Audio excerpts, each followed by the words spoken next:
आइए नाज़रीन, आज हम आपको बेसनी रोटी बनाना सिखलाते हैं।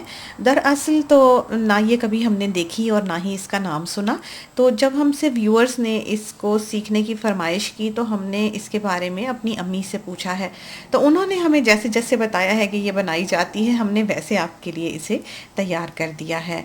इसके लिए हमने 1 कप फ्लावर लिया है, यानी कि आटा, हाफ़ कप जो है वो हमने बेसन लिया है, ग्राम फ्लावर, और थोड़े से fresh coriander leave, 3 to 4 green chillies ली हैं जो कि हमने काट ली हैं, और 1 small to medium size onion लिया है जो कि हमने ग्रेटर कर लिया है, यानी कि कद्दूकश।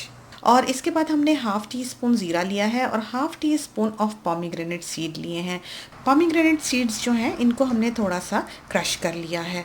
Half tea spoon coriander powder, half tea spoon salt और 1 टीस्पून क्रश्ड चिलीज़ का लिया है। अब हम फ्लावर और बेसन जो है इसको अपनी डो मिक्सिंग मशीन में डालेंगे, और इसके बाद आप इसमें हाफ़ कप ऑफ वाटर जो है वो ऐड कर दें। पानी अभी ज़्यादा ना डालें क्योंकि प्याज भी अपना पानी इसमें छोड़ेगा।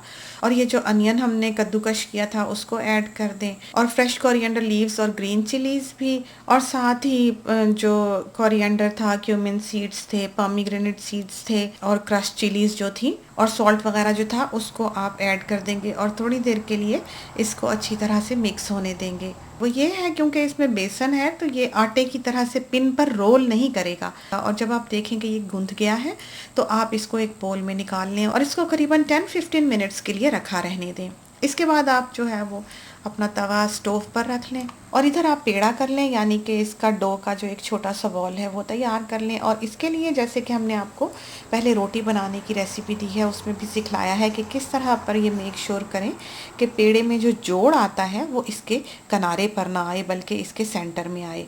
इसके बाद आप इसको इस तरह से अपने फिंगर टिप्स से और थंब से दबा के थोड़ा सा फैला लें। कुछ लोग ऐसा कर लेते हैं, कुछ नहीं करते, और फिर आप इसको रोलिंग पिन से रोल कर लें। तो जितना भी आप आसानी से इसको फैला सकें फैला लें, क्योंकि इसके बीच में गीली चीज़ें हैं जैसे कि प्याज वगैरह है और मिर्चें हैं, तो ये इतना रोटी की तरह बनाना ज़रा आसान नहीं है। फिर ये कि इसमें लेस भी ज़रा कम होती है, क्योंकि बेसन में तो लेस होती नहीं, और यही वजह है कि सिर्फ बेसन की रोटी ही नहीं बनाते, उसमें आटा शामिल करते हैं ताकि वो जुड़ा रहे और टुकड़े टुकड़े ही ना हो जाए बेलने के वक्त। इस तरह से आप इसको अच्छी तरह से फैला लें, और जब तक आपकी रोटी बनकर तैयार होगी, जब तक आपका तवा भी गर्म हो चुका होगा, तो आप इसको तवे पर डाल दें। तवे पर पलटने के लिए ये है कि आपने इसको जब तक नहीं पलटना है जब तक इसका रंग ना बदल जाए। आप ये देखेंगे कि आपकी रोटी जो है वो थोड़े से डार्क कलर की हो गई है, तो आप इसको फिर पलट लें। अच्छा, जब तक ये एक तरफ से पूरी तरह पक ना जाए आपने इसको दोबारा वापस नहीं पलटना है। हाँ, ये है कि तवे पर ही इसकी थोड़ी सी साइड चेंज कर दें कि ये ना हो कि ये एक तरफ से ही लाल होती रहे। जब आप ये देखें कि इसके नीचे फूल बनने लगे हैं जैसे कि इस वक्त तस्वीर में दिखाई दे रहे हैं, तो आप इसको जो है वो तवे पर से हटाकर जिस तरफ फूल बने हैं उस तरफ से इसको आग पर सेक लें। उससे यह है कि इसका एक बिल्कुल अलग जायका हो जाता है। तवे पर सेकी हुई रोटी जो है वो इतनी मज़ेदार नहीं होती।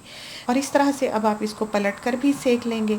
अब आप जब देखें कि ये दोनों तरफ से अच्छी तरह से सिक गई है तो आप इसको एक प्लेट में निकाल लें और गरम गरम पर ही जो है वो बटर मल दें। और जब आप दूसरी रोटी बनाएंगे तो आपने वो इसके ऊपर पलट देनी है, यानी कि ये बटर दोनों रोटियों के बीच में रहे, और ऊपर से वो रोटी फिर खुश्क होगी जिसके ऊपर आप अगली रोटी जो है वो सीधी रखेंगे।